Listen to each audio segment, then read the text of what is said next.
We have to go back to that place for dinner. It was incredible. The truffle fries. Oh my gosh. You know, actually, really also feels good to be able to pick up the tab for once.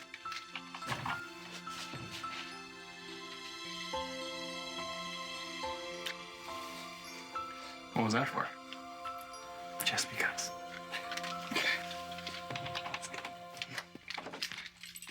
Roger?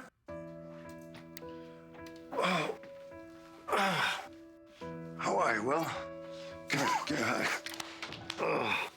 What are you doing here? Roger, what are you doing here? Is it Susan? Is everything okay? No, she's the same. So she's still in the psych ward recovering from her breakdown?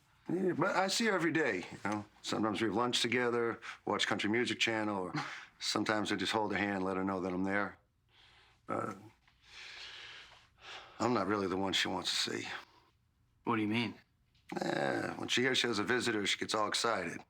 And I walk in and her face drops. She's disappointed it's not EJ. But she does understand why it's not EJ, right? I mean, she knows that he's dead and that she had me kidnapped and erased my memories to be like a replacement son, and then she pretended to be my mom for 2 years, and then the whole thing kind of like blew up in her face, Roger. Does she know that? Honestly, I don't know what she knows. She doesn't say much. Her doctors tell me she's still severely depressed. Well, I'm sorry to hear that.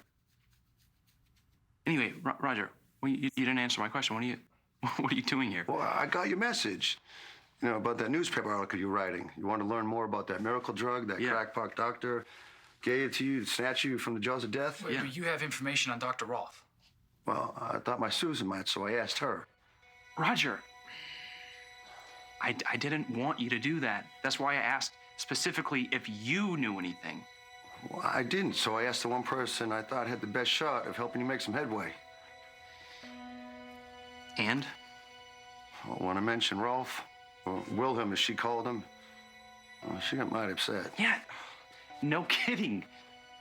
You know, my boss wanted me to talk to Susan about Rolfe's research, and I said no. I said she was too fragile because that's what you told me every time I called to ask about her condition. Well, I had no idea she'd get that agitated just hearing the guy's name. She started yelling and crying, and she just shut down, flat out refused to talk. After a while, I had to leave. Oh. I mean, thank you for trying. But Roger, I wish you didn't do that. You know, like dragging her into this again. It can't be good for her. It can't be good for any of us. Look, Roger, I'm glad that you came, but maybe, you know. No. There's more. When I got home that day, I had this itching feeling that there was something more that I could do. So I started poking through Susan's stuff that was packed up in boxes, you know, along with the Elvis records and movies and posters, and I found this. Yeah.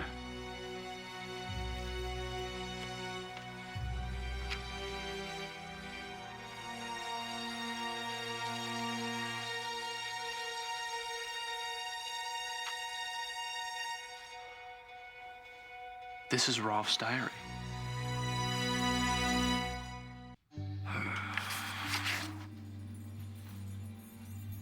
Have you read this?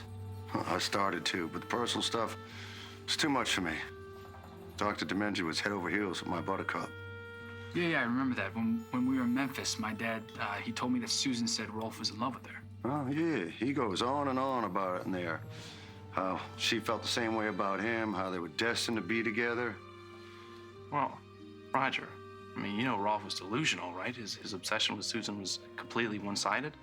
Yeah, well, anyway, I thought you should have the diary, so I jumped into my pink caddy and I drove it out to give it to you in person. I mean, the idea about getting this is, I mean, this information is supposed to help Will with this story. I mean, if this diary is full of just demented ramblings, then maybe you should take it back. No, Will, I'm trying to make sure this is useful. Okay, that this isn't just gonna leave you frustrated and disturbed. No, like I said, a lot of what's in here is nuttier than a pecan tree. But Will, you're the reporter. And you got to separate fact from fiction. Sounds like a big job. Yeah, it's my job. And I'm up to it. Well, hope you find what you're looking for. Yeah, me too. Roger, thank you for coming all this way. Well, I was just happy to have an excuse to come see you. I've been thinking about you a lot. And wanted you to know, sorry that things didn't work out between you and your hubby. I appreciate that. But, you know, I think it worked out for the best. Paul and I are together now. Well, how about that? Really? And y'all happy? Yeah, very. Well, then I am too. That's all Susan and I ever wanted, is for you to be happy. You're a good man, Will Horton. And you're the lucky one. Yeah, I know. Oh, glad to see you're finally settling in here in Salem. Got a good job, got a good man. Mostly, I'm glad that you can be who you really are. Seriously. Cool. I missed you, kid. I missed you. All right. Thank you. And thank you so much again for bringing the diary. All right. Goodbye. See you. Let me know if you find something. I will. All right.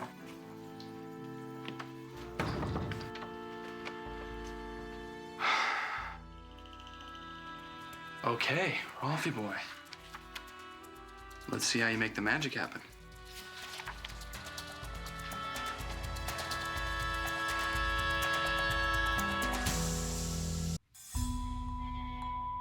This Rolf guy is a serious trip. I know. And every other page is blank? Why? Like, why? What's up with that? Wait, listen to this. Stefano trusts me and me alone to carry out his plans. And for good reason. What other person, what other mind could even comprehend his ambitions, let alone bring them to fruition? Wow, this guy's ego is out of control. Yeah, but I mean, look at his handwriting. It's terrible. What does that word even say? Is it processed granola? I think it says Princess Gina. Yeah, right. That's Hope. I can't even believe that he put a chip in her head. I can't believe he made a carbon copy of my grandmother. Well, they say he was an evil genius. Yeah.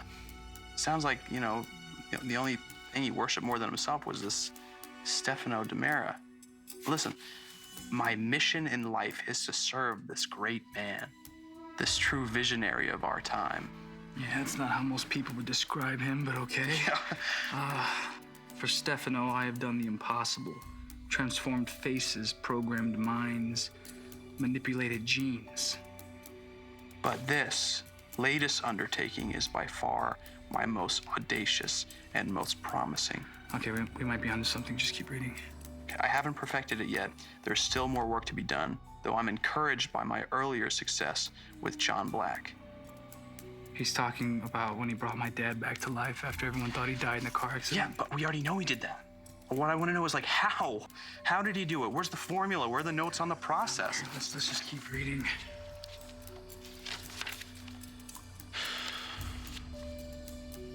Okay, look.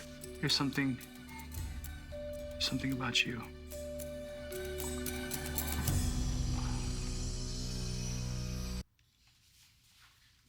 Will, are you sure you want to read this part?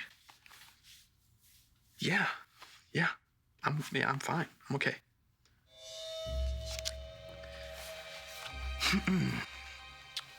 When Susan and I first came upon Will, we thought he was dead. We observed the deep red marks on his neck. And we don't have to read this. It's okay. I mean, I know what happened. Ben Weston almost killed me, and Rolf brought me back secretly. But it's just like the details, you know, like are a little. They're really hard. Yeah. Yeah. Which is why it's totally okay if you want to stop. But the thing is, I survived, and a lot of people didn't, and a lot of people won't. But what is in these pages could give them hope. You know, this could give people a second chance on life. a second chance on love. Like Roger said, you're a good man. Okay. When I looked closer, I saw that Will was breathing and stable. I quickly injected him with something that would make everyone believe he was dead. Then Susan and I waited for him to be taken to the morgue. And so, I'm sorry, can you actually read that? Can you read that? No, not at all. It's okay. Okay. Once the coast was clear, Susan and I snuck into the morgue. With no time to spare, I plunged the syringe into Will's chest. To my amazement, he drew in a deep breath, alive as can be. Yeah. You okay? Yeah. What a triumph. How well Will responded and how quickly. The formula is vastly improved since the last time around. That must be, must be talking about the time with John Black. Maybe. Why? What do you mean, maybe? Well, Dr. Rolfe wasn't explicitly saying when the last time was, or where it was, and it doesn't say who was on the receiving end of that needle. Were you able to talk? So Rolfe smuggled me out of the morgue, erased my memories, and left me in Memphis where I became Susan's son. Meanwhile, the rest of the world thought I was dead. Pretty much. Will's burial went exactly as planned. No one suspected his casket was empty. Once I'd fulfilled my Susan's greatest wish, I could slip away with a joyful heart. Until we'd meet again.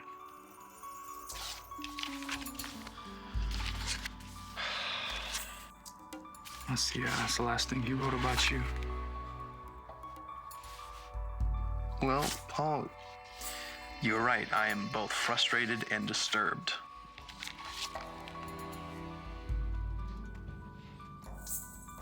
Well, it's not a total loss.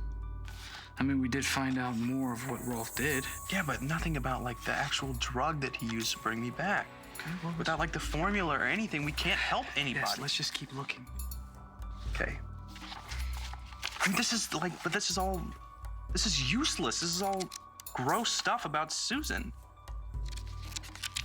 Okay, look, here on the last page. There's something about you. Yeah.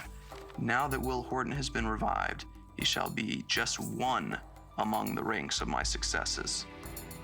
Thanks to my brilliant research, who knows what other lucky soul in Salem might someday be brought back to life.